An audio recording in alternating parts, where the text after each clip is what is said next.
Well, good afternoon or good evening. Good afternoon. How are you today? I am fine. Been busy, but I'm okay. My name is Fred Wilbur. You're a member of a couple different writing clubs, I believe, and we've all been experiencing some That's difficulties in the last few months because of the COVID-19 lockdown, and now there's protests around for opposing police brutality. Has any of this stuff affected your writing? the answer is yes, both directly and indirectly. All the above, actually. Uh, the lockdown or isolation has put me back a few years. Prior to my joining the writing group, I was somewhat isolated anyhow. The natural living in Western Pennsylvania, in the rural part of Pennsylvania, you're somewhat isolated. But I worked at home. I did computer work. My wife worked out of the house. So we basically were somewhat isolated to begin with. So a few years ago, I decided needed to get out and practice my social skills. So I joined the writing group and started dabbling in writing.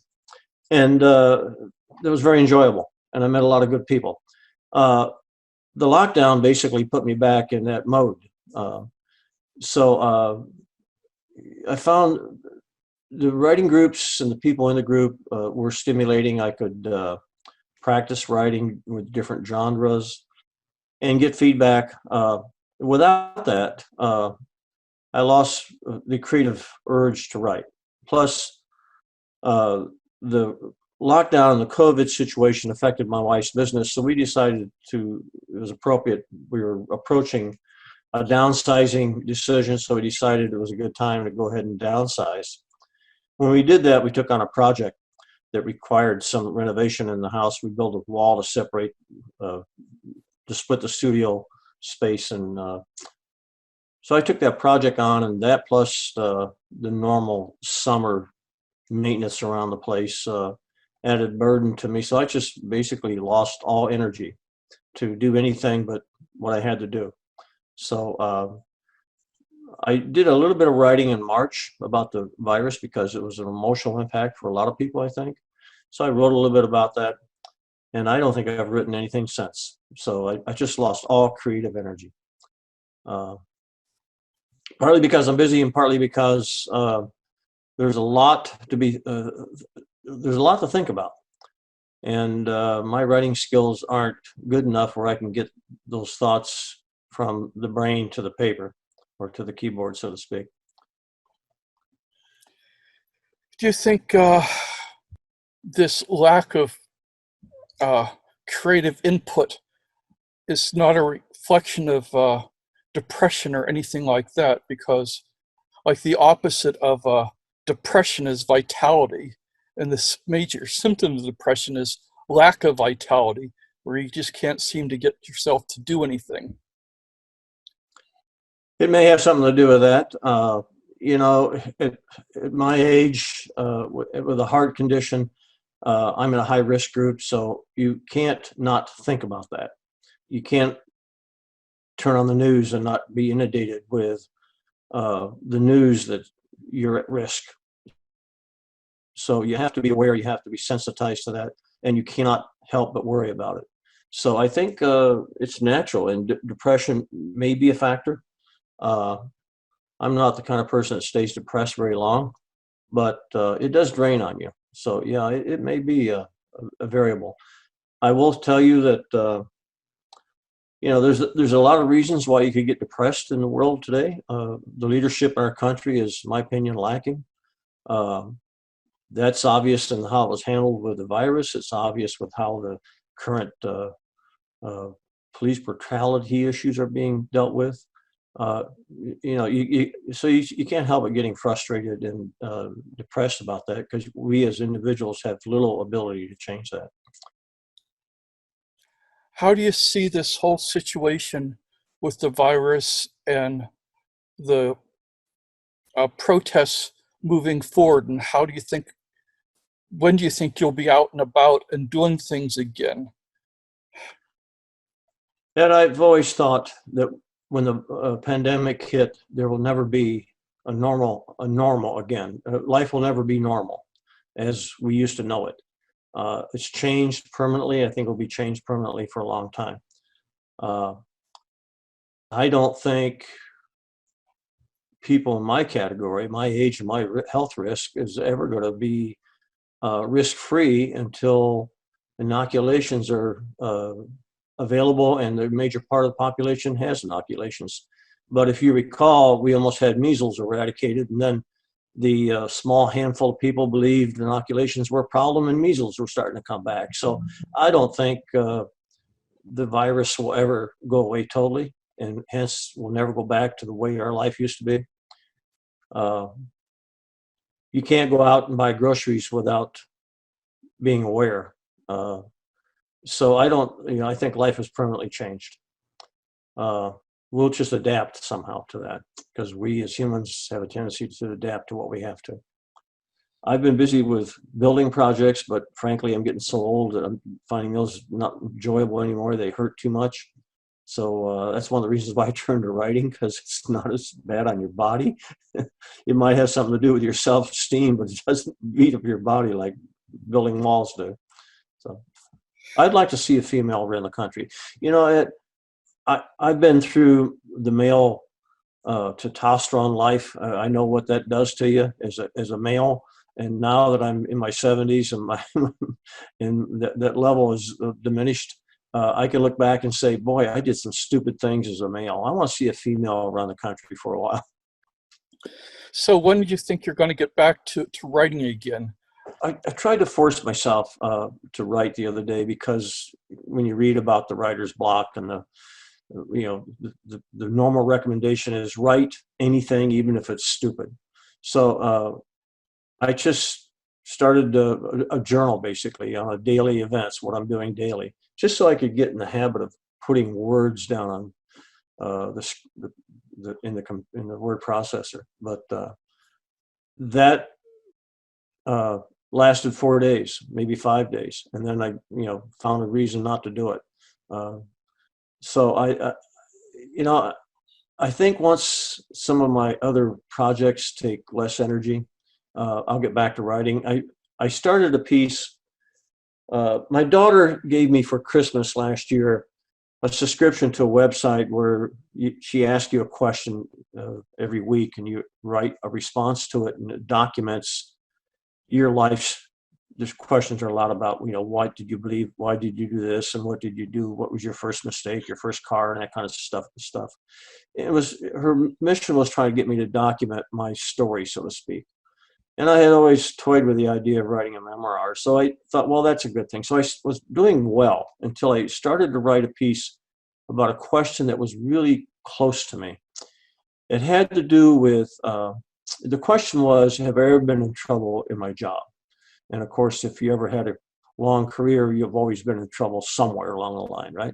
You've always had some kind of problem. But I had an occasion where my values were tested. I was asked to fire an employee I didn't think deserved it.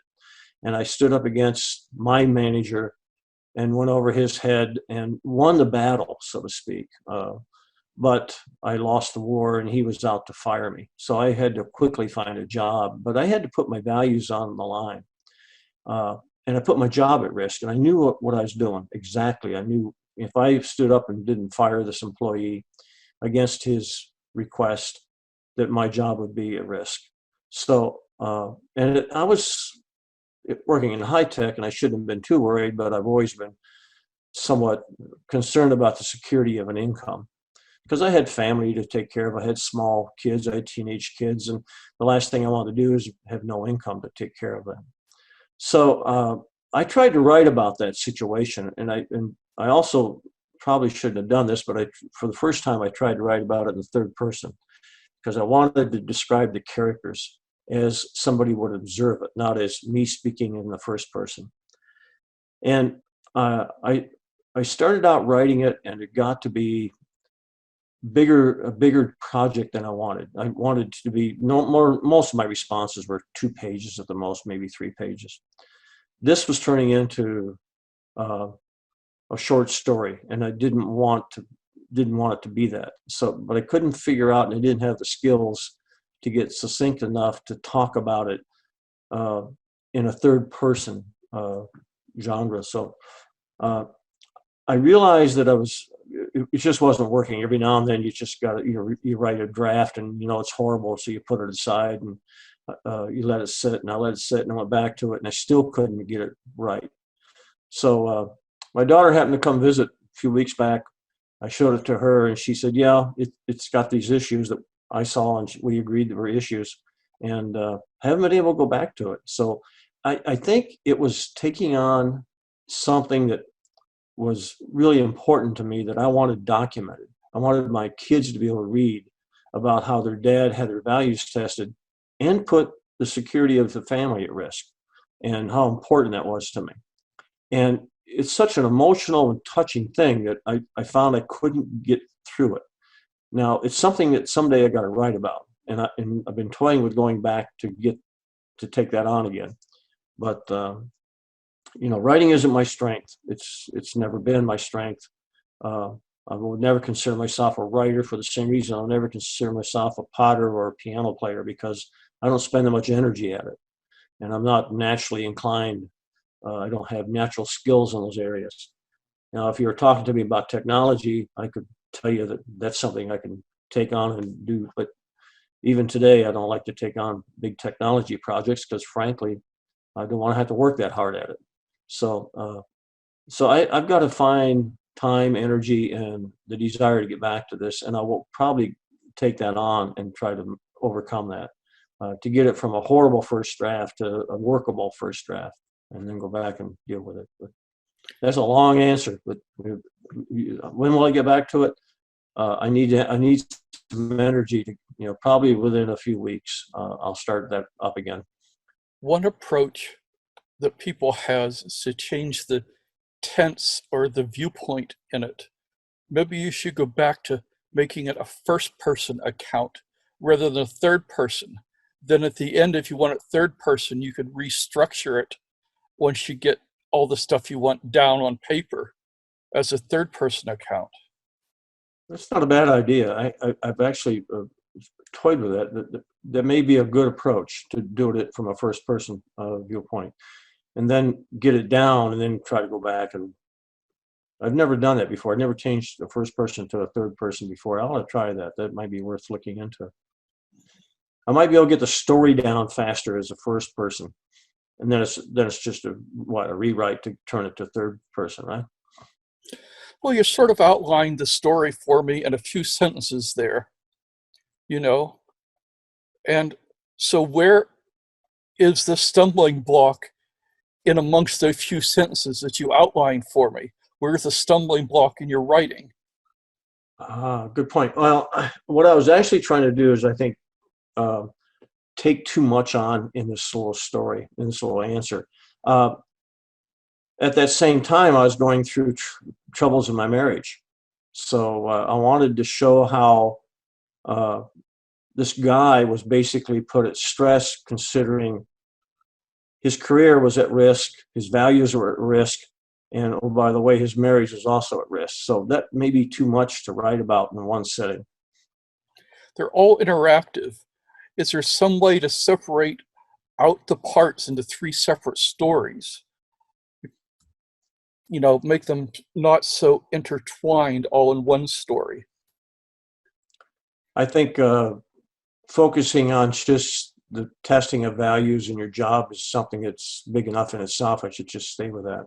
Yeah, that's a good approach. I might go back and try that. I think that's good feedback. It's nice to hear you suggest that, because sometimes when you're working with it yourself and you have these ideas, you don't know if they're valid thoughts or not. So it's nice to hear somebody else say, hey, why don't you try this approach?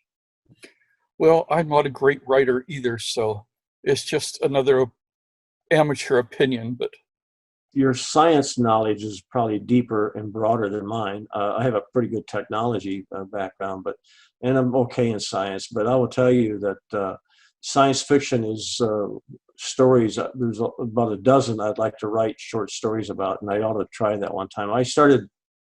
I have a passion about what the impact to the technology world is doing to humans, and the advancements of artificial intelligence and the fear of the singularity moment.